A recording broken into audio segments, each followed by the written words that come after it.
now we're on to the main event. We got some Red Letter Media opinions to check out. Oh God. Oh, have they been doing the thing again? Yes, they have. Fair warning, some of these will shock you. And I want to go into this saying, everyone's always like, oh, you disagreed with them again. It's like, yes, I also really like their channel, okay? It's all right. Yeah. It'll be fine. I want to explore some of the things they talk about, because I have opinions. It's been confirmed in the credits that it is Coyote Mundi. He's probably can live for hundreds of years. He's much older in The Phantom Menace, and then he gets killed. He's like a Spock. He gets killed in Revenge of the Sith during the Order 66. And so they're like, Coyote Mundi's like, the Sith have been extinct for millennia, you know, in the Phantom Menace. When Qui-Gon's like, I think it was a Sith Lord that attacked me in the desert. And, oh, they've been extinct. Well, no, they haven't.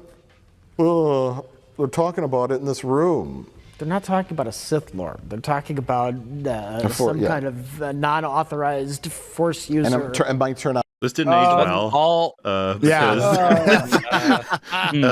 it didn't age well, but you didn't even need him to explicitly label himself as a Sith in Episode 5. No. You don't even need that. Like, why are we trying to like carry all this, you know, for like it's just clearly like well, it's stretching in the jumps. Like why this? It's rich that Mike will get that tedious about Star Trek and then go, look at the Star Wars guys. It's like, Gary, bro. We'll get there. Because as an avid, I imagine Rags, you're the same avid enjoyer of their Trek breakdowns. Even when I haven't seen the shows they're talking about, they went through all of Picard season 1 and 2 and 3, right? I believe. Yep. Season 1 and 2. Did they do 3? I thought they did 3 as well. Yeah. Did they do 3? Yeah, they did. Okay. Yeah, they liked it. Mm-hmm. Keep that in mind.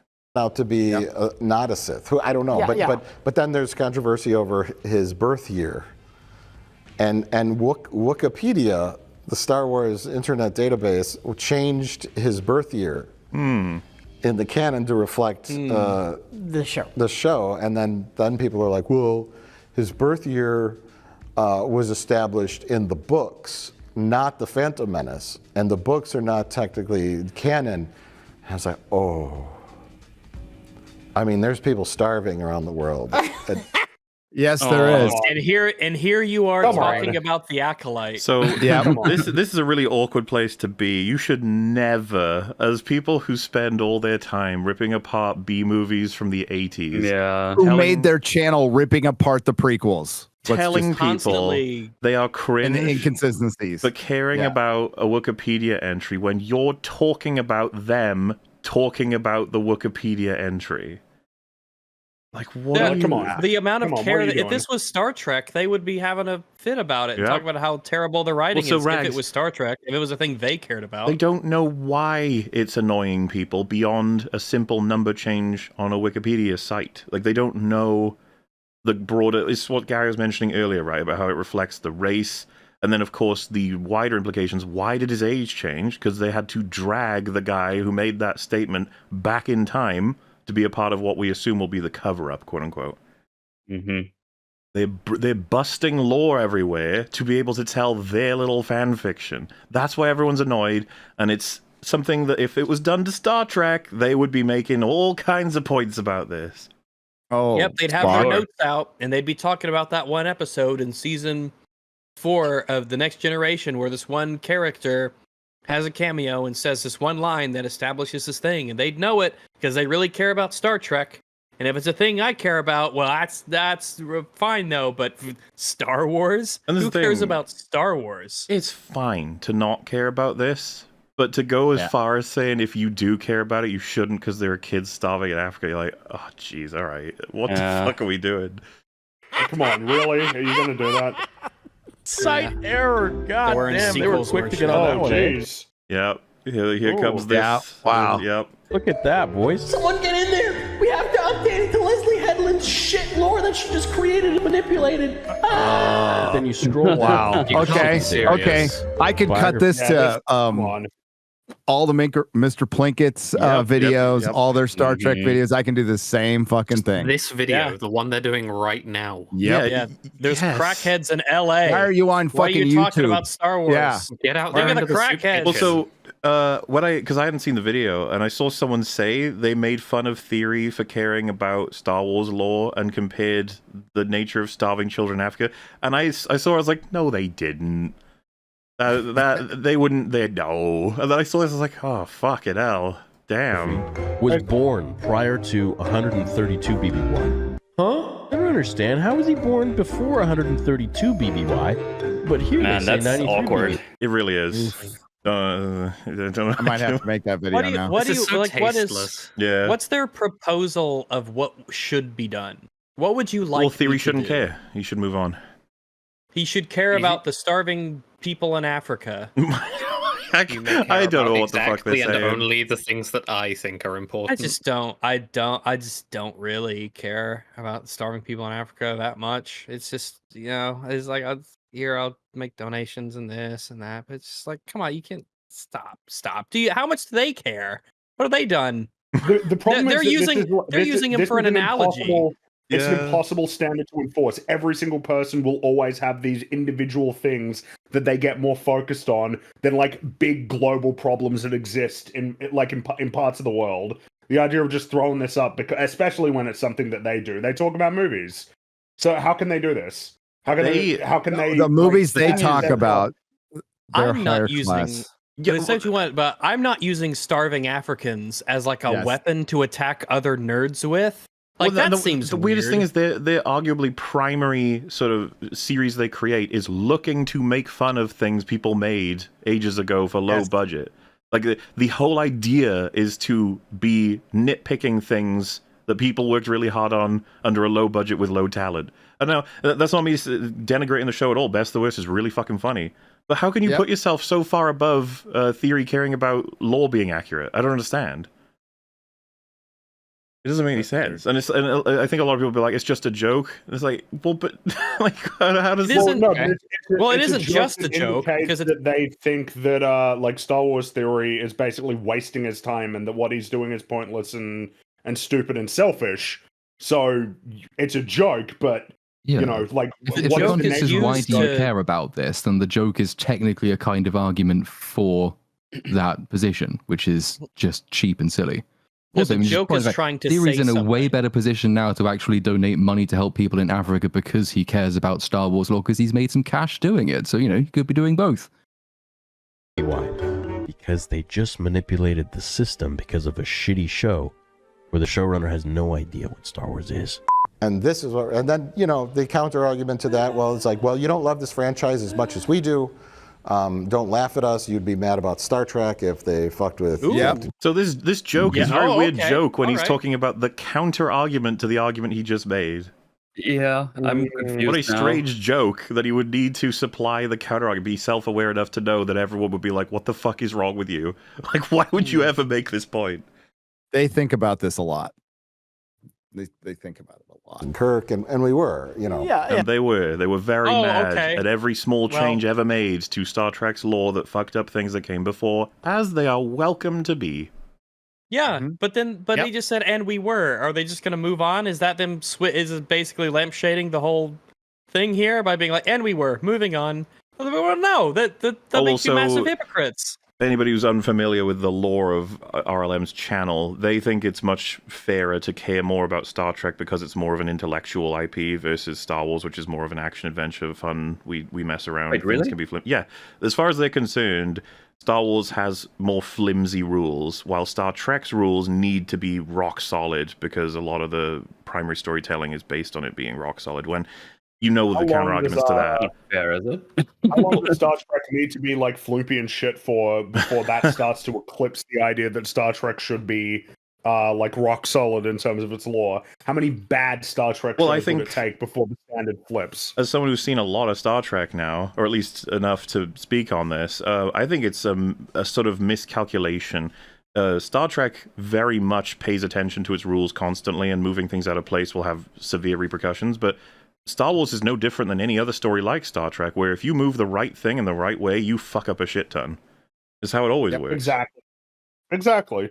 I'm You also can't- not sure, like, Yeah. just because Star Trek obeys more rules, that makes it above starving Africans. Yeah, right. It does. I mean, it's okay to exploit starving Africans to make a joke. So why not? As long as the joke's against the other nerds. Star that Wars we fans, yeah. are, but Those dumb nerds, you know. Yeah. Those. Yeah. Don't you understand? Yeah, They hang yeah. out with Macaulay Culkin now, so they're cool. Yeah.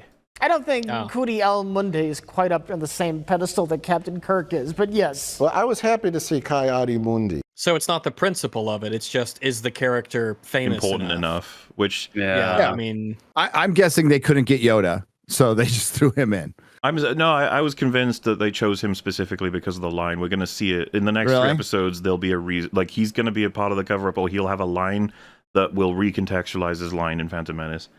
It could be as bad as, if anything like this should ever occur again, I will have to claim that we knew nothing of this prior. Or something like that. We need to be very careful not to give this show too much credit. I mean, I've been guilty of that in the I past. get it. I'll happily Yeah. concede I overestimate it if it happens, but that's my assumption for now. Because I was just like, oh, that's that guy. Because you know what it did? It wasn't like, here's the scene. It's like they're all talking, and we have a special Jedi who's coming in today to discuss this situation with us. Who is it? Camera pans up, music swells, the door opens. Jedi Master Coyote Mundi. So what he's talking about, and I'm inclined to... Jangle. Well, what I'm being relative... What he's saying is really annoying when characters who aren't super duper baduper important but in the story, but are important to fans, get crazy intros because it's like meta bleeding into the story.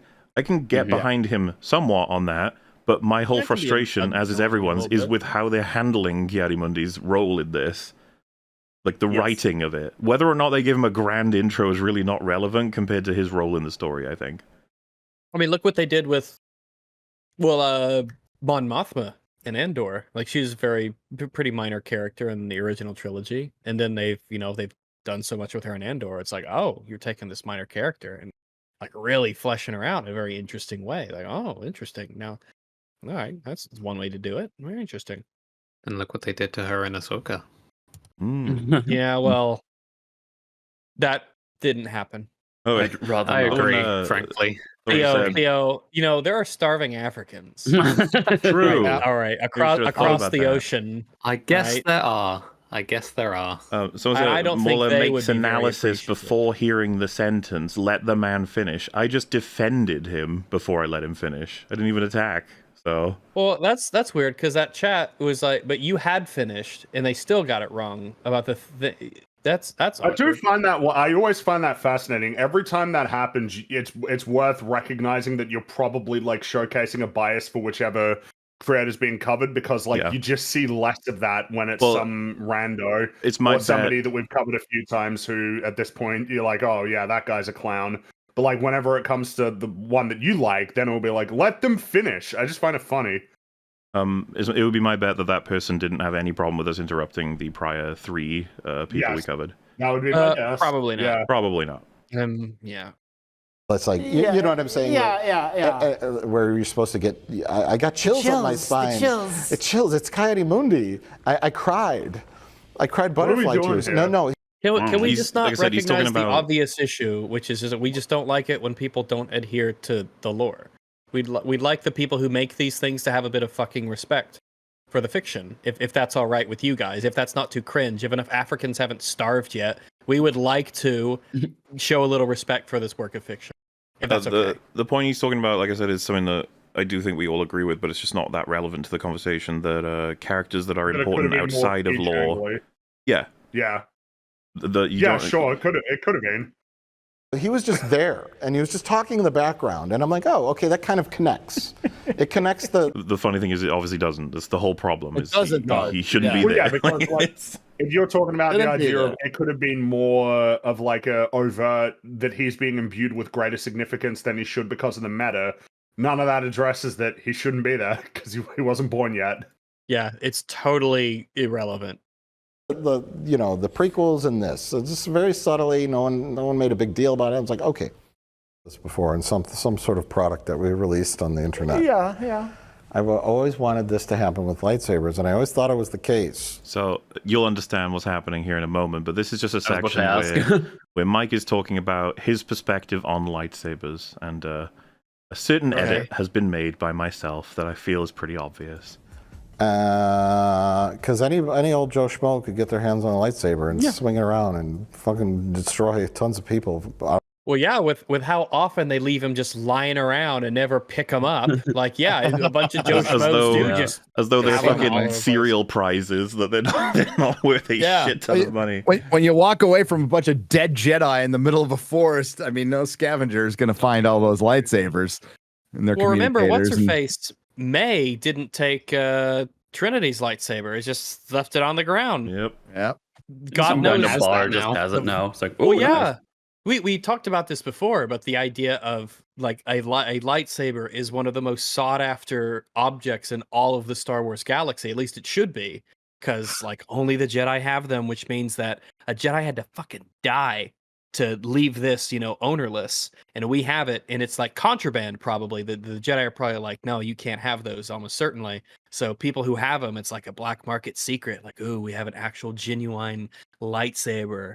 Like, oh, that's a big deal. And to the point where it could be like a really cool plot point. You could have had it in this show where part of the mission is you have like, oh, we have rumors that someone is selling a lightsaber. It's like, well, we got to go track down this lightsaber, make sure that we get it back. And that's like a plot issue that maybe is a lead that takes them somewhere. The idea that we're trying to reclaim a lightsaber that used to belong to a fallen Jedi.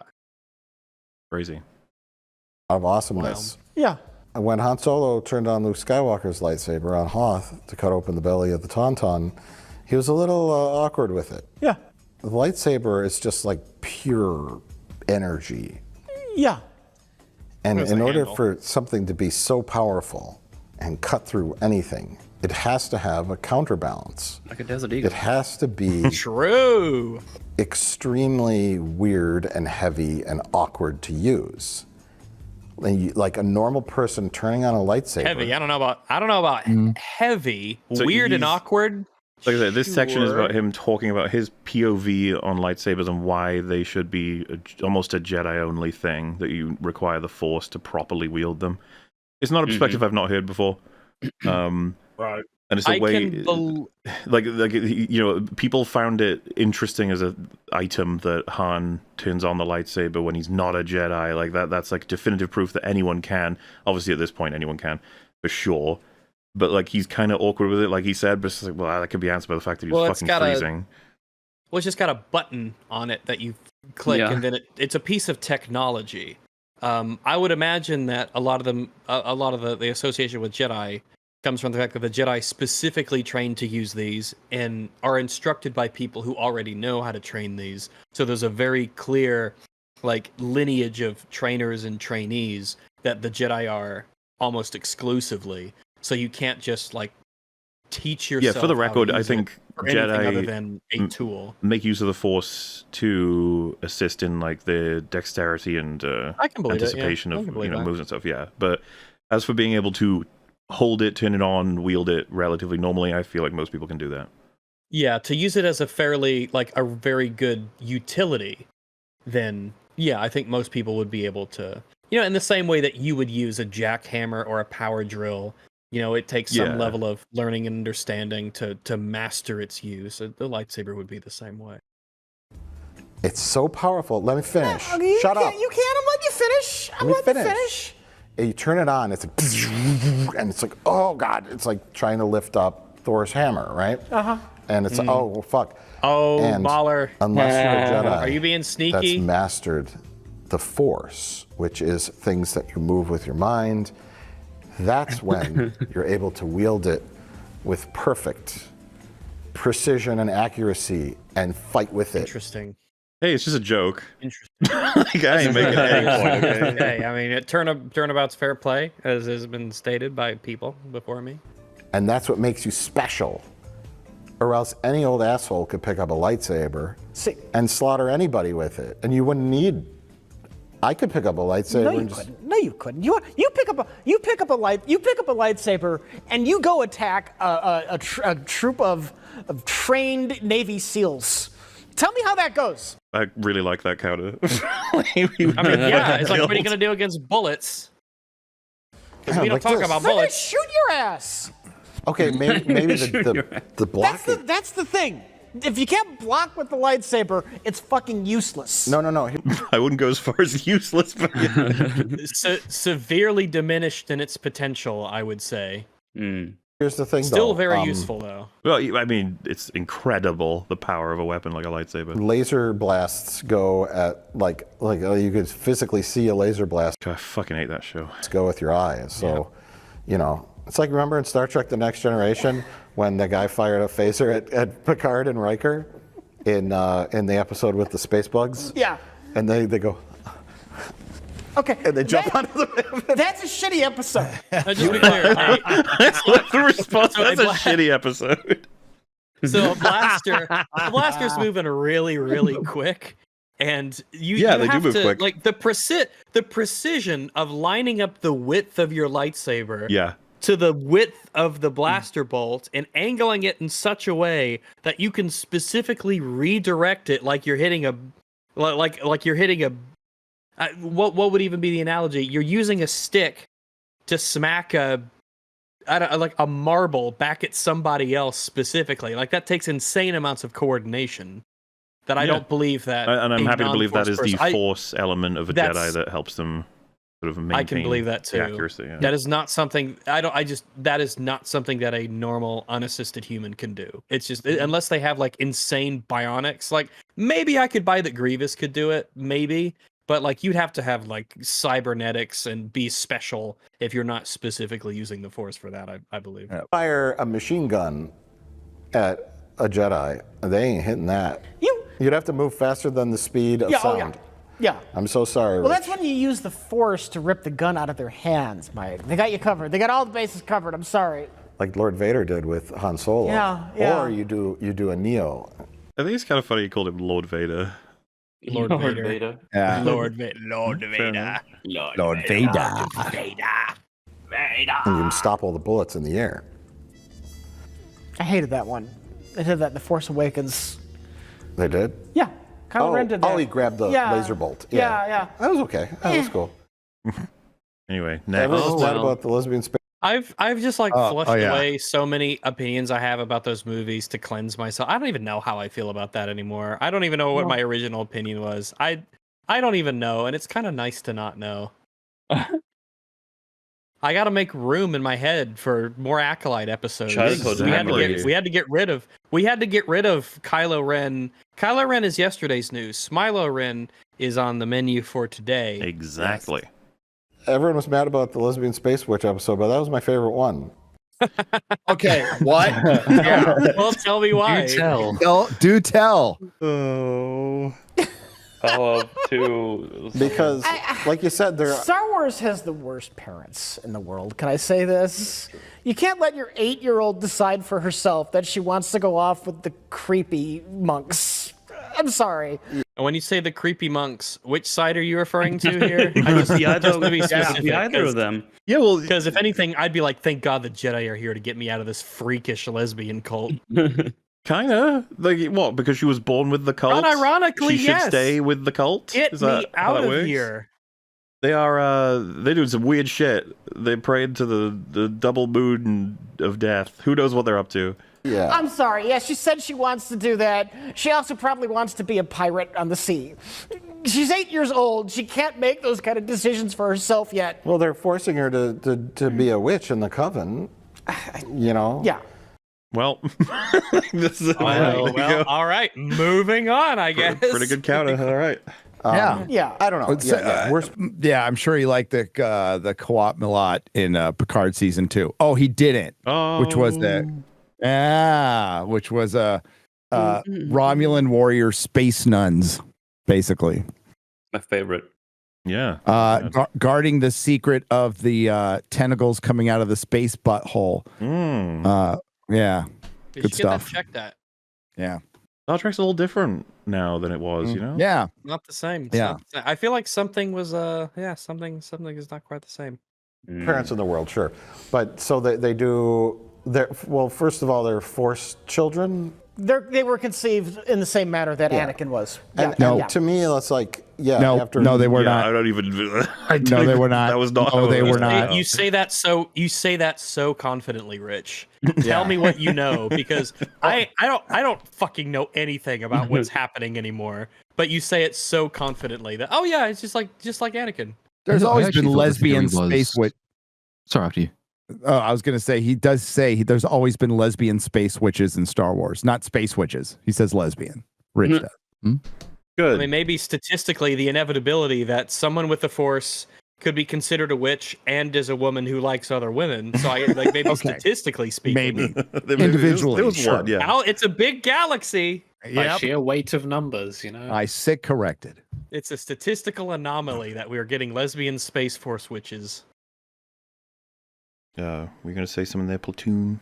Oh no, I was going to say one of the theories I have heard for why it doesn't trespass on the prophecy with Anakin is precisely that they were not conceived in the same way. That's sort of one of the preemptive coping strategies that's been made, but it's also at least semi-defensible, right? Like we don't know where Anakin came from, and the argument has been, well, he was conceived by the midichlorians themselves without any outside influence, was one of the theories. Whereas we know with the twins that was the manifestations of lesbian sex drive. So they are very different things. Yeah, which is weird considering that they said specifically that we don't control the Force like a power, but you made someone with it. That's it's not a force that you wield. It is a thread that you pull, and that's the difference. Yeah, we pulled the thread into we pulled that thread all right. Kind of all this they were talking about the thread. They're like, ooh, it's like yes, okay, the Force is a thing, and these witches use it in a different way, and they're like ostracized. How do they use it in a different way? They're we talked about episode 2. Anakin can float a fruit. They can float a fruit. What's the difference? Well, they made it clear, right? We don't know they said anything the about Jedi anything. view it as like a weapon when it's not a weapon. Yeah, we just use it to float flora and create life. Well, it's not like and then those of Jedi. course attack people, but it's and then to torture Torben. You know? Yeah. Different. Sized, and they're hiding, and they're because the Jedi have said no one in the universe can use the Force but us. They want a monopoly on Force use. Yeah, or I guess they're just trying to make sure that nobody does anything. The amount of speculation we have to do, and this should be the show really exploring this, and everyone's it's because the Jedi want to do this and that because of this. Is a lot of this is just it's it's in varying degrees of reasonable conjecture, and we still don't know why. We still don't know why is this the case. What would happen if they didn't? None of this is explored. It's sort of stated, kind of in some aspects. But there's so much that's just left unsaid, and we have to be I guess it's the ABC. Things super bad with it and becomes like a villainous monster. Who gives them the right to decide exactly what is a good or bad use? Interesting. I wish the show would have made got into that to any degree whatsoever. This really is. This is everyone else's work. This is not the show's work at all. Everyone's no. Everyone already knows that that's kind of where the show may be going, but they haven't done anything about it yet. Look, all right. In the prequels, the first big old guy that the big bad, all right, of that story, the guy opposed to the Jedi screamed unlimited power as he electrocuted a guy to death, all right? I think we have a general sense of what the concerns might be of somebody who decides they want to use the Force for evil. I mean, that's the thing. We dismiss any legitimacy to the Jedi's concerns about Sith users because who gives them the right? But then it's you've already said more than what's in the show. You have. Yeah, exactly. How come I can't have a nuclear weapon? I don't know. Who give them the right? They give themselves the right. Exactly, Mike. Exactly. But careful. I thought we don't want politics in Star Wars. I remember that politics in Star Wars are bad. So I don't know. I'm getting mixed signals here. He did go back on a couple of those things, including recommending J.J. Abrams take control of Star Wars. Some mistakes were made. It's okay. Mistakes were made. Jedi are kind of the ones dictating how the Force is utilized, and so I think it's so fascinating for there to be this introduction of this character who utilizes it in a different way and comes from a different. Yeah, for evil. How is it different? For evil. Oh my God. That isn't even different. We've seen this before. That's arguably why It the does Jedi feel want like one of control. those times where you do need to remind people it's the George Lucas thing where he explains like the light side is balance. That's the point. The balance is not, oh, well, we need about an even amount of light side and dark side. The light side is the balance. They didn't use it for evil. They just tortured someone. That's different. Mhm. If you I torture don't someone know. for justice, Yeah. then I think what annoys me is like there really is, and it's something that has been absent, particularly in Disney Star Wars, of like a meaningful exploration of providing like real like different developed perspectives on like the Jedi and the Sith, right? Or you could have like different attitudes on what the nature of the dark side is rather than what you typically see, which is oh yeah, power, woohoo. You could have somebody who is more pragmatic, or they believe that essentially any morality that people attach to it is arbitrary, and that's like their perspective, and exploring it in that way. But like we get the way more boring one of, well, the Jedi, maybe they're not so good. It's so boring. I think they've also It's not foreclosed interesting. the chance of actually doing a more interesting thing with it as well, because you have Smilo deliver the line, "I've embraced my darkness," which basically is the villain telling you, no, I am a dick, and I'm fine with that, as opposed to him genuinely having a different moral point of view with the Force, which would be interesting. I would like to see them at least try and do that. But if he's now telling you, no, I'm just a villain, then they say, well, how much can you do? We memed about Carl Jung, right? But you could do something about some guy with the idea of like integrating the shadow or something as like his interpretation of the nature of like being a Sith or something along.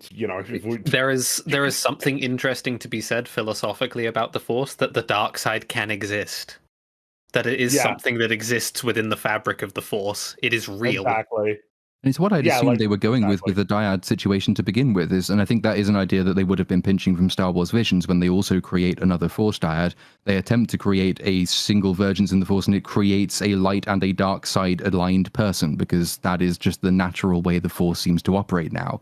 So I wouldn't be surprised if that's what they're doing with May and Osha, for example. I don't know what Smilo Ren's backstory will turn out to be. I wouldn't be entirely surprised if he turned out to be like the secret third child that the witches were hiding. And they were so terrified of it. Because there is a scene in episode 3 when Osha, the younger version, says, it only feels weird because we're the only kids here.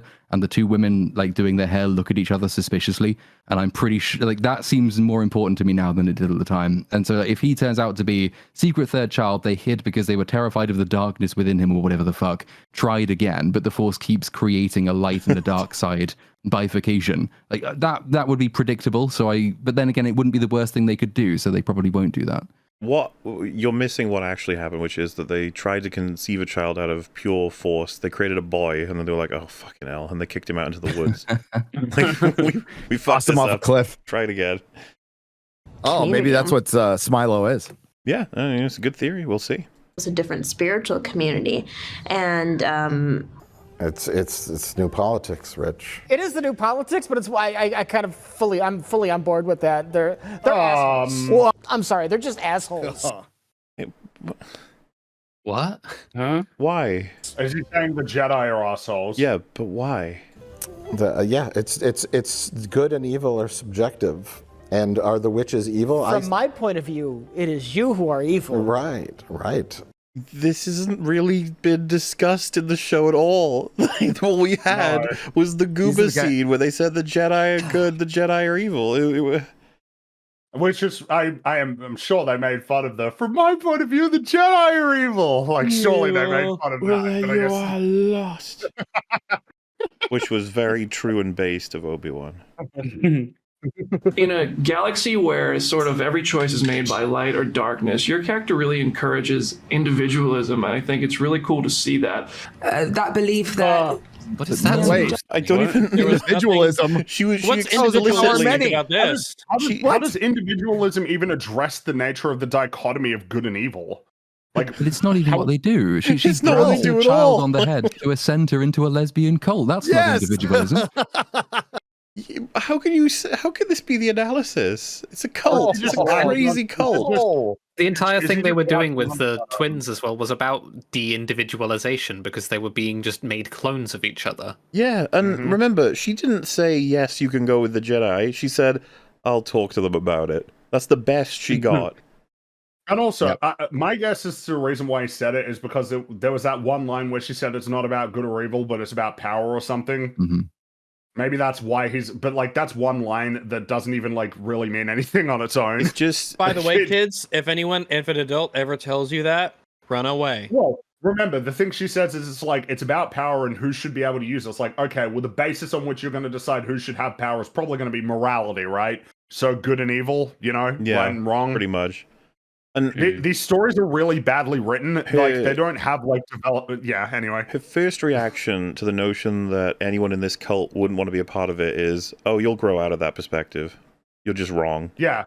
I remember when I was an individual like you. Yeah. Ooh.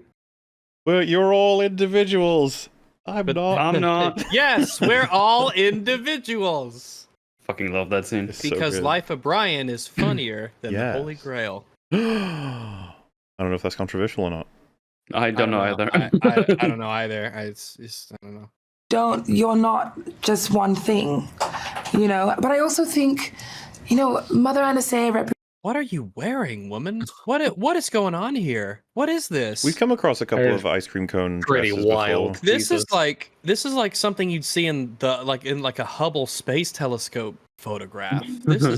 What is going on here? It does look more like a weird, like sci-fi space witch in real life than she does in the show with Blazeman. Well, she should have worn the costume from the TV show, and I've been like, yeah, that's a thing. That's a thing people wear in California or whatever. A lot of people said Hunger Games. She does kind of match Hunger Games. Yeah, she does. But I also think she's wearing one of those battle pass outfits. Fortnite Deluxe skin. Pre-order Acolyte to get. The lady on the left, Junji Ito dress. This is the difference between a free player on the left and a premium battle pass player on the right. They got all the bling. And you're like, what can you do on the left? She's like, I can change this to a darker color if I want. That's about it. Like dresses in real life versus dresses in gacha games, Yeah. Mother Anastasia represents a philosophy that is more about connection to life and more about connection to life than the Jedi. It's about connection to dogma. More about connection to life than it is connection to dogma, says the cultist. Yeah. They scream evil cult. This is unreal. They scream evil cult. Like, the lack of self-awareness is fucking baffling. I just don't get it. Says the cultist to the Jedi. I'm losing it. Yoda actually explicitly states in Empire when he's teaching Luke about the Force, the Force is connecting you to every living thing, the tree, the rock. He just goes through the long list of things he can see because the Force connects you to everything. This is like that's why when the Jedi show up, the kids are like, "Oh, thank God, you're somehow less freaky and weird than these people. Like, take me out of here." You gotta wonder, like, how did especially if you got people who are essentially newcomers to Star Wars, who in certain cases indicate that they basically don't know anything about it at all.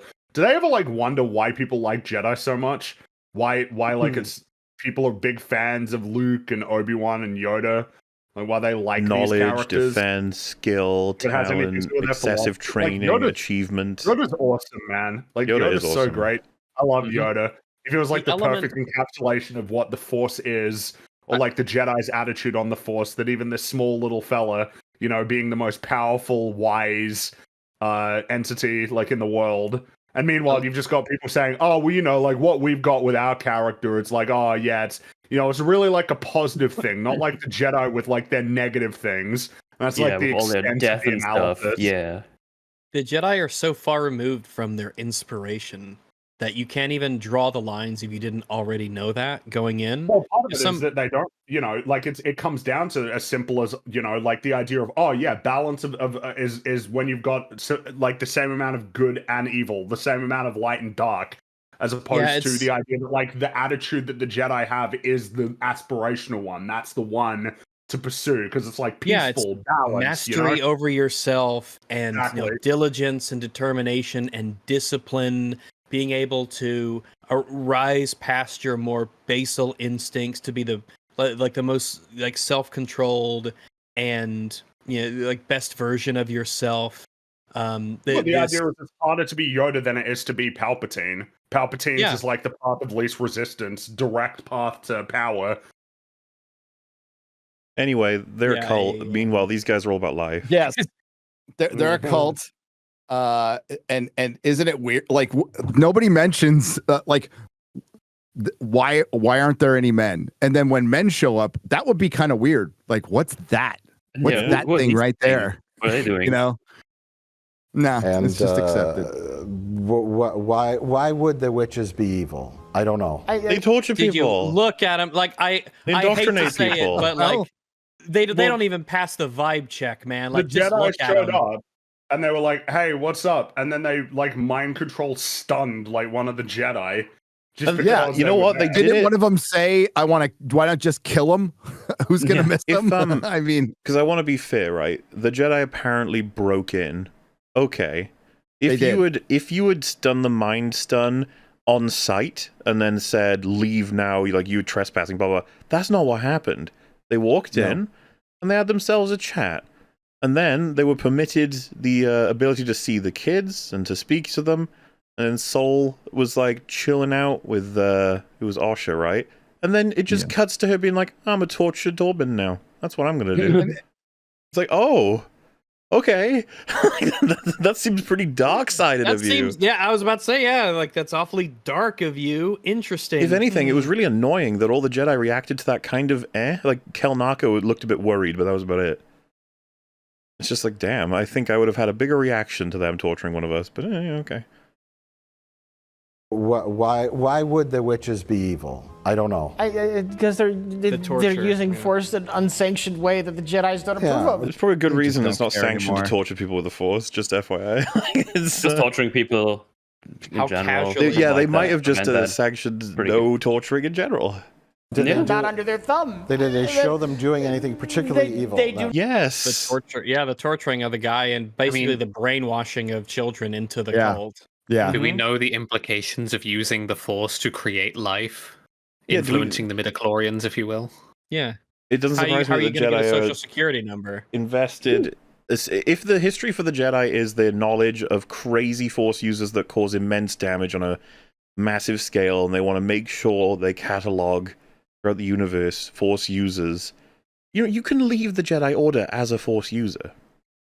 I mean, let's because you just extrapolating on what we've already seen in the Star Wars, just the movies and the shows, the kind of shenanigans and crazy shit you could do with a disciplined control of the Force.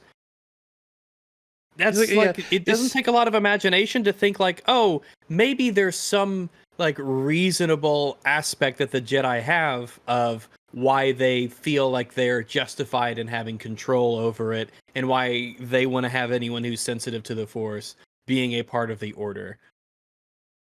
At least on the books, because Osha was able to leave voluntarily, which is like, oh, okay, that's a thing you could do. You could choose to voluntarily leave. At least they have your name down as like, okay, Osha, last name, you are like, you can use the Force. So, okay, we know that, and we have reason to believe you're not like evil or terrible or whatever. Your reason for leaving the Jedi is, not like it's like being honorably discharged or whatever. Like we don't have to worry about you, but you can't be part of the organization. What's so weird to me here is the amount of criticism we're levying against the Jedi and how they function when we've got a clearly worse cult by comparison right next to them, and they're just like, no, these guys are chill. Let them do their thing. It's like, did you watch the show? For them? So like.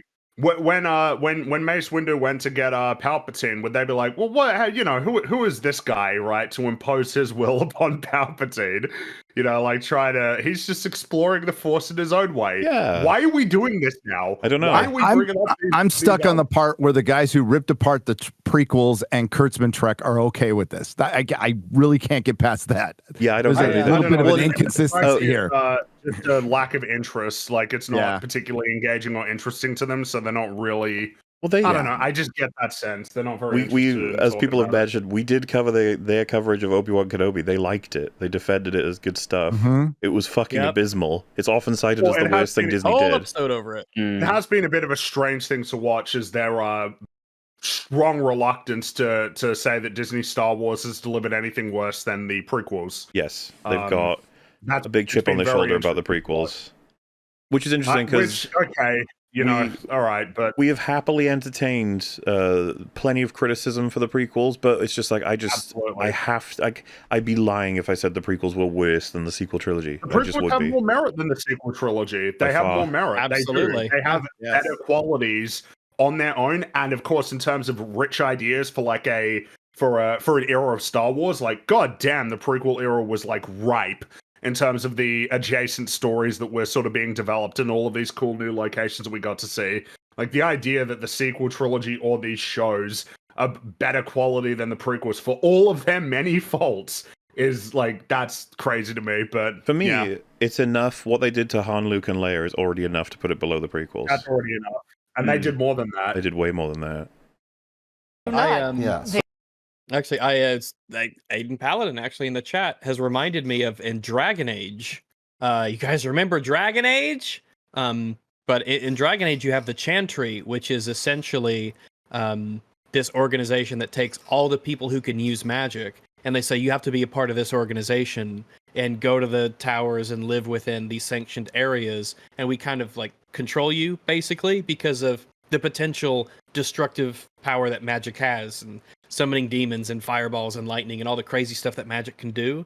And the Chantry is they kind of have like a almost literally like a leash on all of the mages, to the point where they have like phylacteries with blood samples of all the mages, so you can't escape and they can always find you using magic. And if you do bad stuff as a mage, they like essentially turn you into like kind of an emotionless zombie who just like does stuff for him for the rest of your life. And you're not allowed to be a mage, a magic practitioner outside of their organization. You're not allowed to do that, and you're going to get captured and whatnot. And that's like, it's a really oppressive kind of system that ultimately does a thing that has, you know, potentially, or that fights against the very, very negative potential consequences from people who can, you know, summon demons and all that sort of stuff. So, you know, at least it's something. And that would sort of be like the super authoritarian leaning version of the Jedi that we've seen in a fantasy setting. But to be able to compare them to the Chantry and the Dragon Age lore would be, well, it would require them to actually study the Jedi and their rules and their way of teaching and the potential side effects of what the Sith are capable of, which they just haven't really done at all. They do not. So they do this ceremony. The impression I get is very much that the Jedi just don't like anybody using the Force, which seems to be pretty immoral. That they're deciding. Can we be a little bit more charitable to the Jedi? Like, why might they not the like concern that? of the Jedi, Maybe they just don't want... they're worried about people like Palpatine and Darth Vader. Yeah. In the Acolyte show, Osha is released from the Order, and she's gone off to do her own thing. Do you think they know whether she's using the Force on a day-to-day? She probably is. Remember, she's trying to use it in the prison capture ship. Mm-hmm. That's right. Remember, this is like, we're talking about reading people's minds, controlling them, telekinesis that's basically untrackable. And like, then it's in the case of dark side powers, electrocuting people, choking them out. I don't even say I agree or disagree. Sith thing 1,000 years ago, or 900 years ago in this. Didn't Count Dooku leave the Jedi Order as well? Yeah, he was pretty fucking powerful. Mm-hmm. Yep, and they let him go. Look, I think it's just annoying to me because like it's almost as if the explanation for why the Jedi would want to oversee the nature of how the Force is being used in the galaxy is so obvious that it's almost like it's like disappeared from the conversation. The Jedi don't want Sith going around electrocuting people, like choking people out, taking over the galaxy. They don't like freedom. This is the thing too. Are we all forgetting the line? The awkward as fuck line that felt like it almost didn't belong, but is still there. We will test your children. You know we have the right to do that. With your permission. Well, with your permission. With your permission. It's so clunky because it's like, oh well, that makes it way less bad now. Like if you had just said we will take your kids and we will test them, it's like, oh. But when you say with your permission, it almost makes the rest of it sound a bit weird.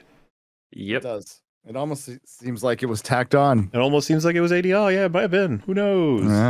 moral. With And your they're permission. deciding other people can't use this thing that binds all life together, Mike. I think it's sort of like the U.S. government doesn't want you making your own medicine. It's more like the Christian. Okay, but do you understand? That's not a terrible parallel, right? There's a reason why a government wants to make sure that people aren't just selling medicinal homebrew stuff to people. Like, can we extrapolate that to what's the comparison with the Force? People just using the Force, training with the Force, and what that could cause for society at large. Yeah, it depends on what we're talking about. Remember in Batwoman when the fucking girl had her own full-on hospital versus someone just when she doing, was running someone doing like bandage or whatever because someone's hurt themselves at home. It's like, of course you don't need government approval. And like that woman doesn't want to deal with the nature of, okay, what if she makes a mistake and someone gets seriously hurt or dies? What's the legal remedies for somebody who suffers like any like mistreatment by her hands? We can't have in the legal same way repercussions that from hero though. That would be cringe. putting a band-aid on somebody unsanctioned is totally fine, and that would probably be like using the Force to like, there's a fork over there and I need it to eat. Telekinesis. Now I've lifted the fork into my hand. No one cares about that. The hospital in Batwoman would be like, I'm going to mind control people with the Force. I'm going to read their thoughts against their will. Yeah. Well, someone just super chatted as well, saying there was a debate over whether or not to even accept and train Anakin. Yeah, the guy with the highest midichlorian count in history, and they didn't even. Yeah. God, what they're just fucking up their whole cult point of view here, the Jedi, aren't they? They're not controlling Anakin. They even said they kind of want him to go. Like none of them. Too old. And also that people can just leave. This is what I mean. It's bullshit. You want. They can't. They were told they can't leave the lesbian cult. And then also the nature of the difference between them is that the Jedi as an institution has accountability. Yeah. They are like accountable to the Republic. They are an institution that has. There's a building with their name on it you can go to. Well, it's just if they screw up, they have to answer for that. That's like the nature of the way that the institution exists, where there is no such thing for the witches. They signed the Sokovia Accords. Yeah, the witches could strong implication that the witches do the dark side as well. So that the witches have already, we know they have fled galactic space. We know they were hunted down. Mother Anasai, whatever her name is, drops in the line about people being afraid of their power because it's unnatural, which is of course a reference. They have been experimenting with the Force. It's that they are teaching children something, not that the children are Force sensitive, that the Jedi are alarmed about, it seems. In front of the bottomless pit. Yeah, it's like, I don't know, it's bad vibes, man. Well, and I think it's worth inspecting that this cult is generating Force-sensitive human beings from thin air. That's that is something to inspect, I think. This is this is like this is the Dragon Age demon summoning thing. Like just with the different coat of paint is like you guys are just summoning demons. Like they're nice, they're fine. We get along. Determining they're the. Oh, and obviously all of this analysis is done well before they've shown us the retarded episode where all the Jedi do go crazy or something. Yeah, and kill everybody. Because we're judging this strictly from what they showed us in episode 3, which is what everyone is judging this from, which is why I'm confused that RLM have come to these conclusions. The only ones who get to determine what is the proper sexuality people can have, and you can't be gay over there. Maybe, I don't approve of that. Maybe.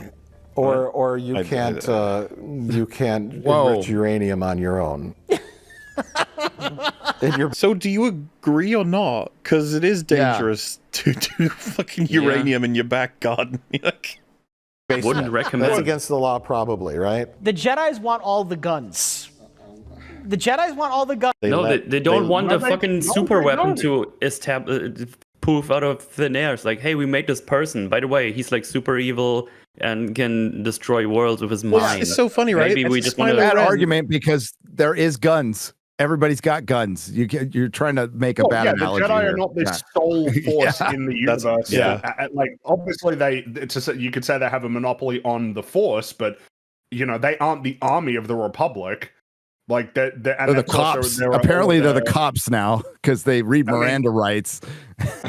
Well, so this is the part that's confusing me. Is that Mike's suggestions? I'm like, so you saying what the Jedi are doing is good or not? I'm not sure. Rich is clearly saying it's bad.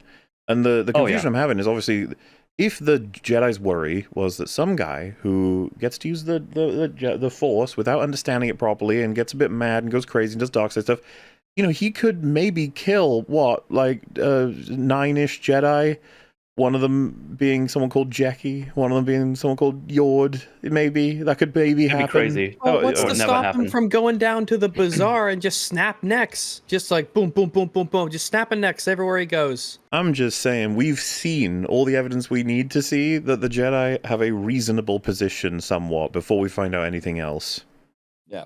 And how reasonable is up to the show and the discussions they have in the show and the things we learn about the Order, what they teach and how they execute this, this authority that they have. And that should ideally be a central core concept that's been explored. But and the only thing that's been explored in the show is there's a bunch of women trying to indoctrinate their made-up daughters and singing badly on a planet. That's the only thing that's the only thing that's been established in this show. I don't know how you could get anything, but this is the worst Star Wars ever made out of episode 3. I just don't. I can see that is what they will probably try and do when Smiler gets to give his point of view, is that they will go back in time. We'll get another flashback sequence where we see that it's the Jedi who are responsible for turning mere dark side users who are not evil into evil dark side users by their attempts to control what they're allowed to learn. I think that's the critique it will leverage. I don't think it will be satisfying, but I can see them doing it. In a well-written show, that could be an interesting premise. Mm-hmm. We won't see it. Nope. Be 27 minutes long with 6.5 minutes of credits and a minute and a half of intro. And all will be revealed at the end of episode 8. Thank goodness. Ooh. Guns. The Jedis want all the guns and nobody else can have any. The witches, the lesbian witches. How do you make sense of that when they allow people to leave the Order and do whatever they want? You could leave and you could take your gun with you. Yeah, you have your gun. They're just like the militia. The show's kind of weird on that point, actually, because for some reason they have actually decided in the Acolyte that civilians are not allowed to have guns. Because Yord keeps telling her to give that stun gun back because she's a civilian. And civilians true, but he doesn't. But he doesn't Star Wars universe, and they're telling us that civilians can't have guns. Yeah, that's crazy. That's just hilarious. The lesbian witches, they're just like the militia out there.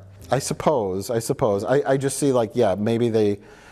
If you fuck around with the dark side of the Force, yes, you could become something really bad and become a danger. Yes. Wow, you're almost there. Is this a Waco? Is this a Waco analogy? Is that where they're going? I don't know. That's the kind of the point I'm making. So everybody died in the fire. Authorities tell us that the most serious, or perhaps the most dangerous kind of devil worship comes in the form of underground cults. Most of them are very secret. You mean like the lesbian witches? Usually organizing clandestine rituals in the dark of night. That's interesting. It's the most interesting. No, but it could be. It's not. Yeah, I was about to say it could be, but we don't get anything. Yeah, we barely have the shadow of the premise. Like, let's not pretend it's anything more than that. The idea of an idea. It's so weird how much people do so much work for the show. All the stuff they're saying is happening wasn't in it. As if the show is not the responsible for doing the work. That's Star Wars now. I mean, they conflate so much of the EU which doesn't exist in Disney Star Wars. Okay, they got rid of all of it. They pointed out that doesn't exist when people were trying to cite it for Ki-Adi-Mundi's age. They love decanonizing all of it and then just randomly using some of it. They love just taking bits out that they want. This does not belong to the Acolyte. Like, meaningful deconstruction, observations, potential criticisms of the Jedi, and more compelling arguments trying to be made in terms of like understanding the nature of the Sith, or like characters creating their own arguments that they believe are like internally logical for it. That exists in other stories, many of which are no longer canon, of course, because thanks to Disney. It's not stuff that is present in this show. Like, all of the stuff that you do after you've watched it, and you know that it's something that the writers have said in interviews or whatever, like writers, directors, and actors, and that it's something that is clear that they're attempting to explore that idea, but not doing it very well. When you go off and have your own conversations on streams and stuff, where you start adding all this stuff in, you have to understand that this is not part of the show that you're talking about. Yep. This is stuff that you've added, but you're using it to complement the show when it's not present. The show doesn't make arguments. You gotta have a moment of thinking about if all the information you got was from interviews, from promotional material, and then your own interests, and then you're using it to say it's what the show's got. Like, you're the ultimate sort of mark for the show. I mean, it's essentially, They got you. It is, you know, we've talked about it before. It's interesting to, I mean, it seems to not work as well anymore. But like, you notice it with Marvel projects. I'm going to sound like a broken record on this, but I do find it fascinating that like usually a Marvel project will lead with Marvel essentially setting the agenda for what that project's going to be. So you remember that with Secret Invasion, oh, it's gritty, it's grounded, and then you started Winter seeing that in Soldier. a lot of like reviews. Oh, it's gritty and grounded and everything. And then the Marvels, it's fun, it's a fun time, it's a fun time. And then you see reviews like, yeah, it's such a fun movie, it's a fun time. These sorts of They like copy and paste just what Have they your said own in the beginning, fucking opinion. the advertisement, Pretty and it's like, let's do this. This is my review. It is quirky and funny. Well, The essentially, Secret, the the Secret review- Invasion one was crazy because by the time we got to the last episode, someone was goofy shit in all of the MCU. Yeah, and yet they tried to market it as being gritty. But like at the end of the day, these are all none of these things mean anything. Like it's just badly written. But like Right. it's worth recognizing how the agenda is being essentially set for what you're going to be focusing on and not just going along with it because they said that that's what it's about. They have to work harder than that. If they want their story to be like a gritty, grounded story that makes you think about like the current zeitgeist or whatever, then that's something that they need to do for themselves. If it's going to be fun, it should be fun self-evidently, not something that needs to be told to you constantly. Right. And in this case, the idea that this is going to be deconstructing the Jedi when thus far it's just been completely hapless and stupid. The idea that the show should get any credit for it is just ridiculous. Mm-hmm. Thing to come out of Star Wars in a little while is like the ethics involved in who can use the Force and who can't, and blah blah blah blah. And it's There like, is okay, no It's not exploration here. of that. No, That's the thing. it doesn't exist. It's not Tell me- present. Tell me 3 differences between the Jedi and the cult. Just like tell me 3. Just to give me 3 differences that aren't just purely aesthetic. Right? Mhm. Tell me anything. Tell me the biggest difference between the two other than, you know, like why should one have it over the other? Like Well, give you me can't one explore this. example. Give me one example in the show where they debate the ethics of using the nothing- Force. No, they just state like they don't let us use it. They're dicks. Yeah, there's nothing to explore. You'd have to just make stuff up. There's nothing in the show. There are no lines you could point to that are substantive in any way.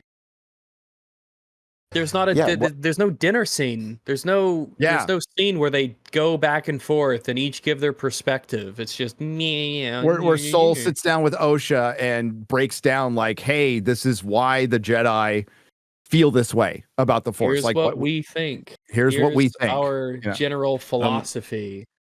Someone said RLM never said it was good. They've described things in this show that aren't in it, and if they were in it, it could very well be an interesting, good show. That's the issue. A lot of people are inventing shit that's in this show because it's so awful. Yeah. But like they haven't said it's scratches at bad something. either. They've literally just said there's things that work for them. Yeah. In this. And that's their prerogative. Besides, absolutely. I don't. But, I'm less interested in the broad statement. I'm more interested in the working, and the working is bothering me so much. Like, man, there's such an interesting approach to do this, and it's like, what scenes are you referring to? What do you think you're talking about? Give me a line. If we're headed towards episode 6, and if we're still waiting for one effing thing to work in this show, by the way, things should be working by now. Like some things should be working, and they're not. Involved in who can use the Force and who can't, and blah blah blah blah. And it's like, okay, yeah, what they just show up. It says they're like stationed on that planet. Mm-hmm.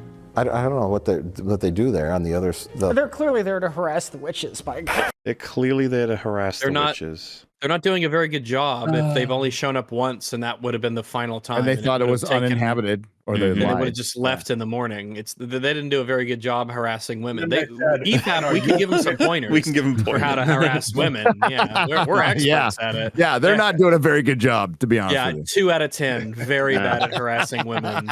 Definitely needs some Back to improvement. harassment school for you. Yep. I mean, Summer that's clearly their motive for being there. Such a okay. Like the only, it's funny we haven't even been given the Jedi are evil episode yet, but we've already we're just going with it. It's like, all right. Yeah. Did some kind of like toxic gas explode and kill that? Like, how'd they die? Yeah. And I certainly hope that's resolved. I think that's going to be like the end of the season. Okay, We're going to then- find out. That's going to be the major thing. Yeah. Yeah, I mean, if they committed mass murder. And there's a reason that the Torben guy killed himself. Okay. Which would be, that- and I think that their explanation of that is going to be like Not terrible. great. I just don't see how I haven't you could included. possibly go and. They had a whole bunch of speculation on who Smiler Ren was and how the story was going to unfold, and they actually put a tweet out saying, "Well, we were completely wrong," which is fine and fair. Yeah, yeah. Everyone has That's good, speculated right. different things. We can't all be right about this sort of stuff. The show itself is so nonsense that mostly anything can happen. It's got to Yeah, be it's all on related the to table. this. I mean, really, there's not too much to talk about with the story because we're only 4 episodes in. We're only halfway through a season. That's Imagine. I'm not even to talk kidding. about there. Like that's 4 episodes into that's House of the Dragon. There's not much to We're talk 2 about because we're halfway through a season. We're only 4 episodes into this 8 episode. How much has season. happened in Wild. two quieter episodes of House of the Dragon? I know. So many things happen. So many things. Every episode is just like this happens and this happens and this and that and this and that. It's the kind of thing Fringy always talks about. It's writers who are interested in seizing opportunities rather than just like being completely uninterested in writing whatsoever. And then The House filling of- the time, essentially. It's like, well, Yeah. shit, I mean, I got a TV show here. I guess I got to fill it with stuff to do rather than, holy shit, I got an hour to play with here. Yeah, Awesome. damn. You know, in these episodes, they there's so much things where it's like, wow, this is nonsense, and also I don't need this. And then they have like these long panning shots. It's like, why you have like 20 minutes left? Do you want to use that for like character development or? I keep saying it like this. They have this thing where they have the shortest episodes in TV right now, but they still feel too long to me. Yes. It's Episode fucking 4 in insane. particular was that one. Yeah, Nothing happened. it They feels walk through too the long. forest and a guy turns up, and that's basically it for one episode, an entire episode where nothing happens. And And you the- can't really get away with that. If you're now Yeah. saying there's not enough story to talk about, that's the reason why. The only funny, noteworthy thing about that is that Jackie has the line, "You've experienced more death than I have." Oh my God. Lol, not anymore. Dude, in the last episode, they cut away to May stealing Kilnaka's lightsaber and cut away again. That's it. From a fight, they cut away from that. And the first fight between Sol and Smilo Ren gets cut away from 2 times, like after they speak 2 lines and take 2 hacks at each other. The wipes, they spam Padding the time wipes. and the wipes. Yeah. Well, let's look, remember in the episode 4 where we have the little bugs, we have the bug set up. Yep. And the bug payoff was like pointless, and like when we finally got the payoff for the bug, dragged him the away. bug trees, it dragged him away, and that was it. That's how they get away from him. They decided to have that be. Oh, that you know was what it the reminds me payoff. of, Rags, is TFA, the end of TFA. The world splits in 2 to separate Oh, yeah, the to hero and stop the villain fight. in order to prevent like story from continuing.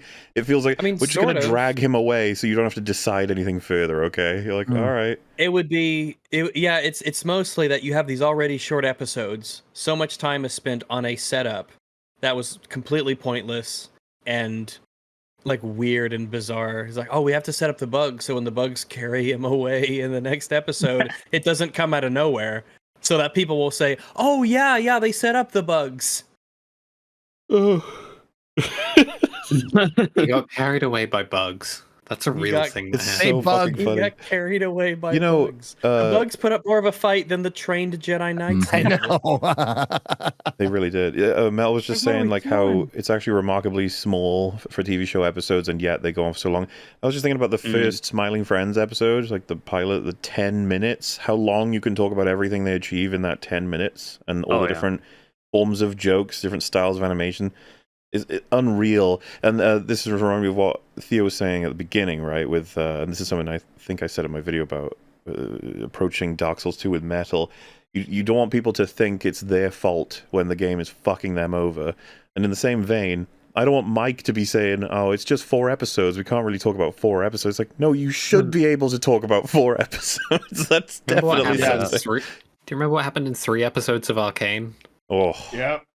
Remember what happened in On- one episode of House of the Dragon? Right. We talked about it for 3 hours. I don't think we can. that's what yeah, imagine we had said, like, Wow, oh, it's that's only been what 4 actually episodes. happened in the show. You fucking loser. Yeah. Like, that's one of the things you say, and you catch yourself when you say, "Oh, we can't talk about the story. We're only 4 episodes in." Like, motherfucker, what have you been watching? What do the moving pictures mean? Are you just sitting there in a drug-addled haze with drool coming out of your mouth? And you know, if you last segment turn it on and it annoys you or you don't like it, stop watching it. Okay, Star Trek. You covered this. So this is the thing. The reason Discovery. this is at the end is because I never thought I would hear this argument from them, and it's really sad because it's a tried and tested crappy response to a situation. And you know, before we get into the hypocrisy, of which there is plenty, it's such a shit argument. Why are you even making it? What's the point? If you don't like bad movies, stop watching them. Oh, wait, they review movies. They have a show that is designed to find and make fun of bad things. Yes. Yeah. They covered the fuck out of Picard, even though they despised it. Yep, and said they were going to stop, and then went ahead and did it. Yeah. They had, remember the thumbnails? It's increasingly like their heads are exploding and lasers and blood are going everywhere. It's this is what I mean. It's like, what happened, guys? You used to fully understand why when they do this. You guys are famous for the memes. Being like, how does it feel to watch all of your favorite franchises go down in flames? Like, why are you now pulling the card of, hey, if you don't like it, just don't watch it? So what's going on? They don't want to be part of the discourse. What do you mean watch them go down in flames? Why would you watch them go down in flames? If you don't like it, don't watch it. You don't believe that. Like, if you didn't watch this video, they spend most of it distancing themselves, showing all the discourse, then distancing themselves from it before they even really get into a review of The Acolyte. Yeah, we're not like those other channels who just thumbnails and da. We're not like them because starving Africans or whatever. No. We're really gonna address the show and talk about it or something. Ugh. Terrible, shitty coverage, waste of time.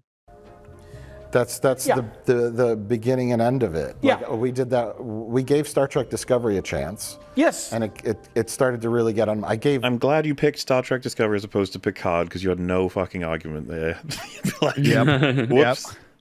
Fucking the Strange New World's a chance, and it got on my nerves the first like 2-3 episodes, so I stopped watching it. And for the record, there are several shows each of us have not seen through fully to the end because they're shit. It happens. Star Trek Discovery. Yeah, I gave up. I was going to say, who even watched season 5? Anyone? Like in the world? I don't think so. And we stopped watching. I didn't watch the last 2-3 seasons of Discovery. And you know what? When you start something. So you watched the first 2. You watched 2 seasons of something that was bad from the beginning. Yeah, you telling me you thoroughly enjoyed the first 2 seasons, Mike? Is that what you're saying? Mm-hmm. I'm going to go ahead and press X to doubt on that one. The Acolyte? Yep. Are you going to finish The Acolyte, or are you going to stop watching? Yeah. What's going on? Just watch it all. I'm surprised they talked about it at all, to be honest with you. I was a little surprised to see that Acolyte video drop at night. I'm like, what's this about? And then I saw. You watched the Andor one. Yeah. The Kenobi one that did it for me. I think it was Chris Gore said this. Red Letter Media, like, I love their channel and I still watch their stuff, right? Yeah, same. But they like with this, a lot of stuff, they want to be the final word. That's why they wait a little bit. You know, they want to be the final word. And believe me, they will be back for the end of the series. Promise you. Like, I watch their best of the worst, but like, I'm not really interested in their sit downs for a lot of stuff. Like a review on an old movie or something like that. Those can be good, but I just they're compromised in a sense. There's like whenever you talk about Star Wars, it's like, oh, I liked your Andor video, but you guys like filleted Kenobi. I have no fucking clue what's going on here. Is it just like scattershot with you guys? Like, I feel we should be way past that. You should be good at this, not like terrible. Well, do you remember the thing with the TLJ video? It was like Mike was sort of rocking back and forth, ready to just rip into TLJ, but Rich was kind of chill with it, and Jay had plenty of compliments. It's like an awkward video to watch because Mike is clearly very upset with TLJ. It's they have a really strange relationship with Star Wars. I don't know what else to say about it. something and you watch 20 minutes of it and you stop it and you never go back to it, that algorithm knows that you've done that. And that algorithm takes note of how many other people have done that. Then why did you keep watching Picard season 1 and 2? Watch seasons. If you believe this, if you truly believe that we need to do this in order for algorithms to recognize we're not interested and for the shows to ultimately fail, because as you guys know, all the coverage of Willow got it a second season. In fact, they're still going to this day. They're on season 3. It's unbelievable. You've got to stop reviewing it. Willow. Remember Batwoman? The sheer coverage. We generated a practical fan base combining Jay Longbone as selves. Then they're on season 8 We are the largest online now. fan community of Batwoman. Yeah, they didn't get cancelled. They're still going. Amazon definitely didn't spend a huge Batwoman amount of is really time trying to going on? stop people criticizing I Rings wish. of Power, for example. 'cause, Right. like, that's just. It's just like the hate argument from hate watching is bullshit. There is one way Disney can make money back on the Acolyte, and that is if people pay money to subscribe to Disney Plus to watch the Acolyte. The Which they are algorithm not. which they're not going to do, obviously not. The algorithm telling them one thing or another is not going to convince them to renew if they're making no money from doing it. Exactly. You know, and if you don't like the content, just pick a different content. If it's unsuccessful and nobody watches it, it goes away. Yeah. Not how it fucking works. The Acolyte. At Like, do you all. think, yeah, like, how is this one right now that we're all watching or taking a part in, how is this generating revenue for Disney? He just talked about Star Trek Discovery. It made it to 5 seasons. People weren't even fucking watching it to hate on it by the time it hit season 4. Yep. They still People got be their 5th surprised that season. it got seasons. This is what I mean. It's just like, why? They know this. They know better than this. It's so weird to see these points coming from them. Mm-hmm.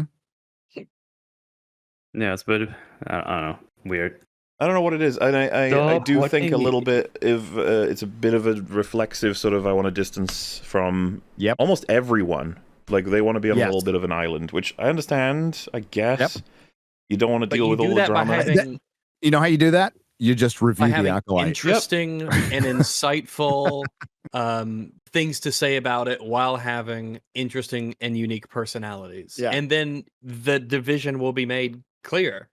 Yeah. You don't do it by going out of your way to make sure that despite how you might really feel or compromising on your ability to be objective, you You don't pad your Acolyte video with clips of Star Wars Theory or me or anybody else in their thumbnails. You just review the Acolyte. That's all you need to do. I just don't understand now. Anytime in the future that if they release their full season of Acolyte coverage and they hated it, why can't we just pepper Why the didn't you whole stop thing watching? with pictures of Africa and stuff? You know what I mean? I know, dude. Why did they stop watching?